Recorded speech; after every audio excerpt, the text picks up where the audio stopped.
دنیا میں بہت سارے خیر کے کام ہیں جن سے اللہ تعالیٰ راضی ہوتا ہے، بہت سارے خیر کے کام ہیں، لیکن ان خیر کے کاموں میں ایک خیر کا بہت بڑا کام یہ ہے کہ اگر کوئی شخص بھوکا ہو تو اسے کھانا کھلایا جائے۔ یہ پیٹ کی آگ جب جلتی ہے تو بڑی تکلیف دیتی ہے۔ جب کچھ لوگ بھوکے ہوتے ہیں اور کچھ اتنا پیٹ بھر کے کھا رہے ہوتے ہیں کہ وہ لوگ ضرورت سے زیادہ آسائشوں میں چلے جاتے ہیں تو اس سے تفریق بھی پیدا ہوتی ہے اور اس سے معاشرے میں گھٹن بھی آتی ہے۔ کسی بھوکے کو کھانا کھلانا، پیٹ بھر کے روٹی دینا، اس کی اشکشوئی کرنا بہت بڑی عبادت ہے، یہ بہت بڑا احسار ہے۔ ہمارے صوفیہ کرام نے آستانوں کے ساتھ، خانقاہوں کے ساتھ جو لنگر خانے بنائے، اس کی وجہ یہ تھی کہ طلباء، سالکین طریقت اور وہ لوگ جو غریب ہیں وہ آئیں گے، یہاں سے کھانا کھائیں گے۔ دنیا آوے کھا کھا جاوے راضی ہووے بلا، لوگوں کی اشکشوئی ہوگی۔ میرے نبی پاک صلی اللہ تعالیٰ علیہ وسلم نے فرمایا قیامت کے دن اللہ تبارک و تعالیٰ فقراء سے فرمائے گا کہ اٹھو، جس نے تمہیں کھانا کھلایا تھا اس کا بازو پکڑ کے جنت میں لے جاؤ، جس نے تمہیں پانی پلایا تھا اس کا بازو تھام کے جنت میں لے جاؤ، جس نے تمہیں کپڑا پہنایا تھا اس کا بازو تھام کے جنت میں لے جاؤ۔ پھر وہ غریب لوگ، وہ فقراء اٹھیں گے، کسی کو اس لیے جنت میں لے جائیں گے کہ اس نے کھانا کھلایا تھا، کسی کو اس لیے جنت میں لے جائیں گے کہ اس نے پانی پلایا تھا، کسی کی اس لیے اللہ کے حضور سفارش کریں گے کہ اس نے کھانا کھلایا تھا۔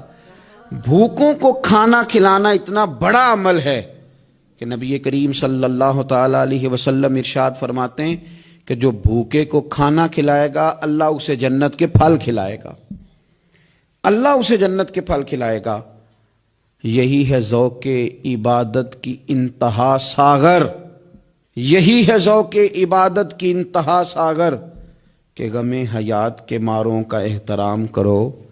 حضرت غوث پاک محبوب سبحانی، قندیل نورانی، شہباز لامکانی، جماعت صوفیاء کے امام، جماعت اولیاء کے امام حضرت غوث پاک رضی اللہ تعالیٰ عنہ اپنی 40 سالہ خدمت دین کا، تحقیق کا، درس کا، واعظ کا، تقریر کا نچوڑ بیان کرتے ہیں۔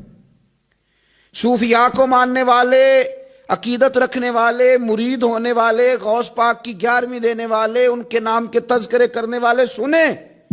حضرت غوث اعظم فرماتے میں نے تحقیق کی ہے لیکن بھوکوں کو کھانا کھلانے سے زیادہ میں نے خدا کا قرب پانے والا کوئی عمل بھی نہیں دیکھا۔ فرماتے لوگوں اگر میرے پاس کل دنیا کے خزانے آ جائیں، غوث اعظم جیلانی فرماتے ہیں میرے پاس اگر کل دنیا کے خزانے آ جائیں میں سارے ہی بھوکوں کو کھانا کھلانے میں صرف کر دوں گا۔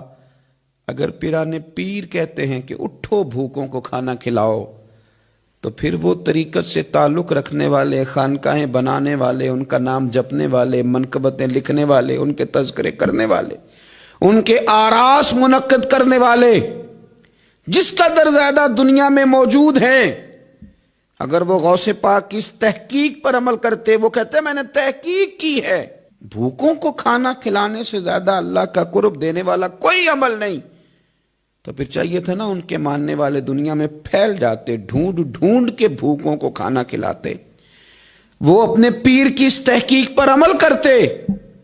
اور اگر یہ لوگ میدان عمل میں نکل آتے تو کیا کوئی بھوکا بچتا؟ جتنی تعداد میں غوث اعظم کے ماننے والے ہیں اگر وہ کھانا کھلانے پہ نکل آتے تو کیا کوئی ماں رات کو اس لیے روتی کہ اس کے بچے نے روٹی نہیں کھائی؟ کیا کوئی باپ اس لیے تڑپتا کہ اس کے بچے نے روٹی نہیں کھائی؟ کیا ایسا ہوتا تھا کہ بڑے بڑے ہوٹلوں کے دروازوں پر لوگ کہتے کہ ایک روٹی مجھے بھی مل جائے؟ لیکن ہم نے اپنے بزرگوں کا نام تو جپا، ان کی تعلیمات نہ سمجھ سکے۔ غوث اعظم رضی اللہ تعالیٰ عنہ فرماتے ہیں لوگوں میں نے تحقیق کی ہے، تحقیق کی ہے، تحقیق کی ہے، تمام اعمال کی تحقیق کی ہے، لیکن بھوکوں کو کھانا کھلانے سے بہتر مجھے کوئی عمل نظر نہیں آیا۔ میرے پاس اگر کل دنیا کے خزانے آ جائیں تو بھوکوں کو کھانا کھلانے پہ لگا دوں گا۔ یہی ہے ذوق عبادت کی انتہا ساغر کہ غم حیات کہ ماروں کا احترام کرو۔ آخر دعوایا ان الحمدللہ رب العالمین۔